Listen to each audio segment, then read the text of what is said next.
안녕하세요. 더 넘치는 게 믿음의 가족 여러분, 5월 9일 토요일 아침입니다. 지난 한 주간 하나님과 함께 잘 지내셨나요? 평안하셨습니까?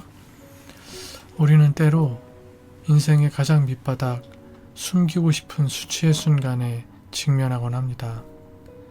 오늘 살펴볼 창세기 38장은 유다 가문의 가장 부끄러운 기록입니다. 하지만 동시에 그 수치를 뚫고 일하시는 하나님의 집요한 은혜를 보여주는 말씀이기도 합니다. 인간의 계산과 상식을 깨뜨리고 주권적으로 역사하시는 하나님, 오늘 창세기 38장을 통해 우리 삶을 향한 하나님의 신실한 은혜를 확인해 보시기를 바랍니다. 창세기 38장 1절에서 30절 말씀을 이 영상을 잠시 멈춤해 두시고 개인적으로 읽어 주시기를 바랍니다. 본문의 말씀이 조금 길지만 여러분들께서 다 처음부터 끝까지 읽어 주실 수 있기를 바랍니다.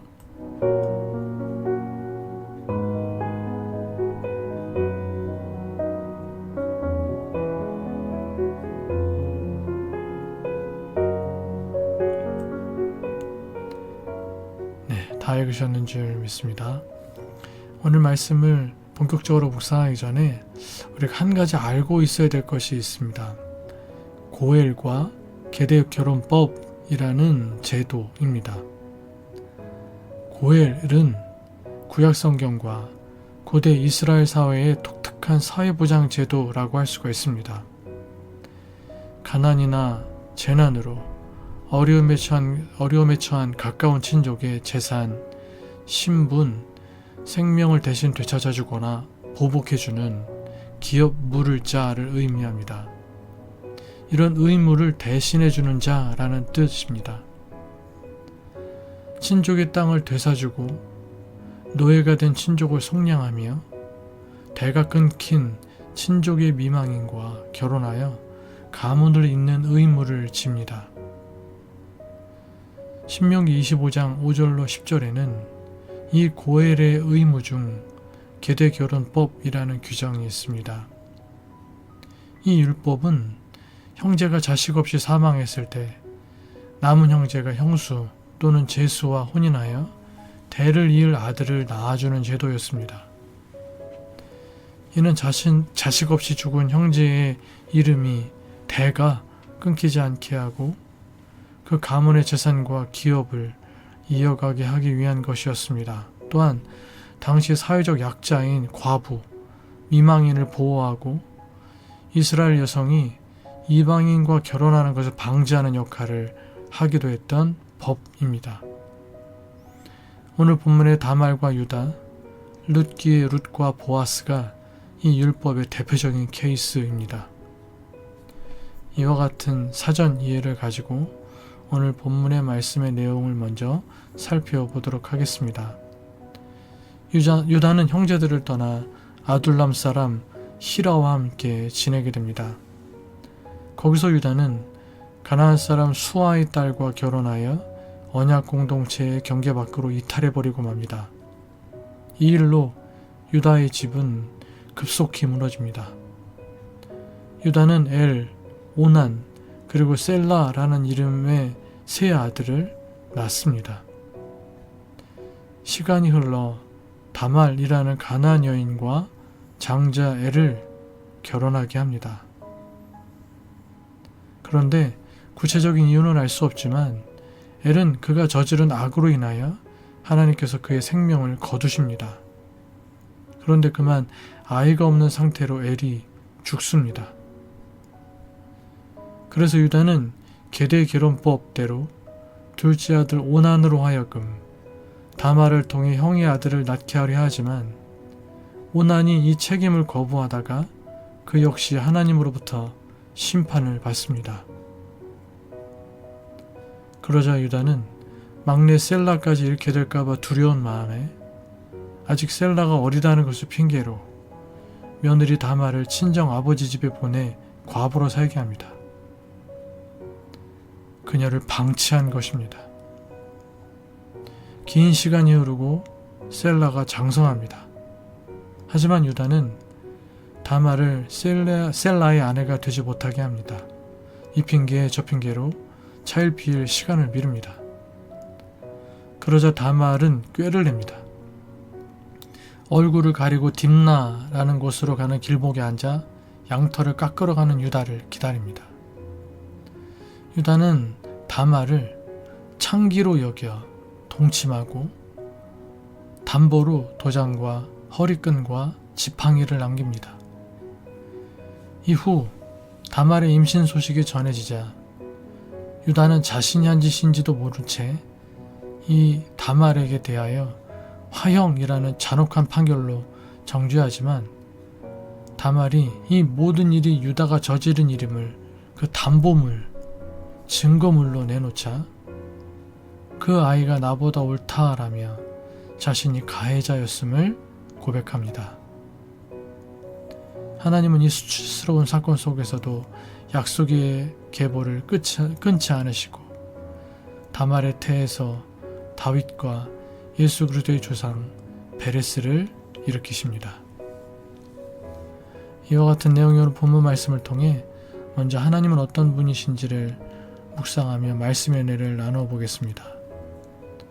고난으로 요셉을 빚으셨듯 수치로 유다를 깨뜨리십니다. 책임을 회피하며 언약 밖에서 겉돌던 유다를 포기하지 않으시고 뼈아픈 사건을 통해서라도 자신의 죄악을 직면하게 하셨습니다. 우리가 쓰임받는 것은 완벽하기 때문이 아닙니다. 우리의 완악함을 부수고 기어이 선을 빚으시는 하나님의 신실하심 때문입니다. 24절에서 26절 나의 오름이 무너지고 나의 수치가 드러나는 순간을 은혜의 자리로 만드십니다. 자존심이 상하거나 허물이 드러나는 부끄러운 순간, 고통스러운 순간이 있습니까? 변명하거나 숨지 말고 정직하게 자신을 대면하시기 바랍니다. 하나님 앞에 그 모습 그대로 나아가시기를 바랍니다. 토기장이 되신 하나님께서 나를 새롭게 빚으시게 될 것을 믿으며 그 앞에 나아갈 때, 하나님의 손길 앞에 정직하게 엎드릴 때 그렇게 나온 여러분들을 하나님 외면하지 않으실 것입니다. 오늘 본문 말씀을 통해 나에게 주시는 교훈도 살펴보며 은혜를 나누겠습니다. 1절에서 11절 전에 유다는 요셉을 구하려 한 큰형님 장남 르우벤의 계획을 좌절시키고 요셉을 팔아넘기는 데 앞장섰습니다. 그 후에는 가나안 사람 히라와 긴밀히 교제하고 이름 모를 가나안 여인과 결혼합니다. 가나안 사람과 구별되길 바라시는 하나님의 뜻을 어기고 가나안 여인과 결혼한 에서와 똑같은 행보를 보인 것입니다. 게다가 유다는 가나안 민족의 틈에서 이스라엘 민족으로 번성해야 할 사명마저 저버립니다. 죄로 인해 하나님의 심판을 받아 죽임당한 두 아들을 대신해서 셋째 아들 셀라를 민족의 아버지로 삼아야 할 텐데 그 아들마저 죽을까봐 걱정하며 의무를 회피합니다. 세상을 쫓아 사느라 그리스도인으로서의 모습을 도리어 어색하고 거추장스럽게 여기는 것은 아닌지 돌아보실 수 있기를 바랍니다. 7절 하나님의 목전에서 심각한 죄를 범한 유다의 맏아들 엘이 죽어서 또다시 장자가 축복을 얻지 못하고 있습니다. 우리가 어떤 특권을 누리는 위치에 있더라도 순종 없이, 하나님의 말씀에 대한 순종 없이 자동적으로 하나님의 복을 누릴 수 있는 것은 아님을 알아야 합니다. 8절에서 10절 오나는 죽은 형을 대신해서 형수의 고엘이 되어야 했지만 자신에게 직접 이익이 돌아오지 않는 일로 여겨 거절합니다. 이는 자신들의 고엘이 되어 늘 보호하시고 구원해 주신 하나님의 은혜와 형제 애를 저버린 이기적인 태도이며 하나님이 주신 자손 번영의 약속을 거절하는 일로서 하나님의 심판을 받아 죽을 만큼 심각한 죄였습니다. 지금 우리도 참 고엘이신 예수님을 전하고 그분의 사랑을 나눔으로써 공경에 처한 자들에게 생명의 주를 소개하지 않는다면 이 고엘의 은혜에 감사하지 않은 죄를 범하는 것입니다. 12절에서 30절 다말은 유다가 자신과 셋째 아들 셀라를 혼인시키지 않자 매춘부로 변장하고 유다와 동침하여 아이를 갖는 끔찍한 죄를 근친상간의 죄를 저지릅니다. 그리고 훗날 신분을 확인할 목적으로 담보물을 받습니다. 시간이 흘러 임신한 다말의 뱃속에서 아이들이 자랍니다. 배가 불러옵니다. 그 소문이 유다에게도 들렸고 유다는 대노하여 이 다말이 부정을 저질렀다 생각하고 이 부정을 저지른 며느리를 처형하려 합니다. 하지만 담보물을 통해 다말이 모든 사실을 알렸고 그렇게 자신의 추악한 민낯이 죄가 드러나자 그는 나보다 옳도다라고 고백합니다. 다말보다 유다가 더 끔찍한 죄인임이 드러난 것입니다. 하지만 유다 이야기는 수치와 파멸로 끝나지 않습니다. 유다는 회개했고 유다가 다말에게서 얻은 쌍둥이 아들 세라와 베레스 중 동생 베레스는 장차 다윗과 예수 그리스도의 조상이 되어 예수님의 족보에도 들어가게 됩니다. 이렇듯 유다를 용서하시고 유다를 통해 하나님 나라를 이어가신 하나님이 우리를, 저와 여러분을 외면하실 리 없습니다. 세상 모든 사람들이 나를 정죄해도 하나님은 나를 포기하지 않으십니다. 하나님은 나의 영적 밑바닥에서 일으킬 준비를 하며 기다리십니다. 기도하시겠습니다. 기도하실 때 첫 번째로 허물과 수치가 드러나는 순간에 변명하거나 숨지 않고 하나님의 은혜 앞에 정직히 엎드려 새롭게 빚어지는 기회가 되게 하소서. 두 번째, 세상의 안락함과 이익을 좇아 사명을 회피했던 유다의 모습을 경계하고 어떤 상황에서도 하나님 나라의 백성다운 구별된 삶을 살게 하소서.